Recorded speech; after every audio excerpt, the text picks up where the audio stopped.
Две текстилни компании во Свети Николе времено се затворени, откако денеска тамо се регистрирани 19 нови работници со позитивен наод на COVID-19. Вработените се од две текстилни конфекции кои делат ист простор и иста просторија за јадење. Државниот здравствен и санитарен инспекторат е во постојан контакт со Центарот за јавно здравје.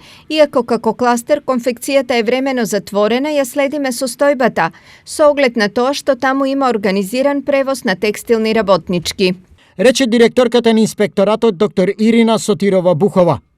Над 800 работници се испратени дома и тие ќе бидат подложени на масовен скрининг. Од менаџментот на една од конфекциите информираат дека како компанија ги презеле сите неопходни заштитни мерки уште од март. Меѓу сите машини се одржува препорачаното растојание и сите вработени носат заштитни маски, но доколку таа вработена, на пример, појде до тоалет или на пауза и таму разговара со друга вработена без да ја почитува социјалната дистанца, ние тоа не можеме да го контролираме.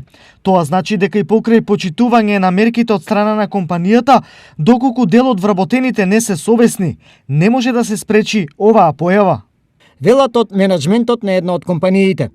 Освен во двете конфекции, денеска во Свети Николе се регистрирани уште 9 други случаи на корона позитивни граѓани. Алармантна бројка за број на заболени во Свети Николе. Сега навистина сум изненадан од оваа бројка. Еве ја следиме постојано ситуацијата, кризно штаб се даваше и со цел да го спречиме ширењето на COVID-19 во Свети Николе. Во моментов, во Свети Николе има 79 активни случаи на лица позитивни на COVID-19.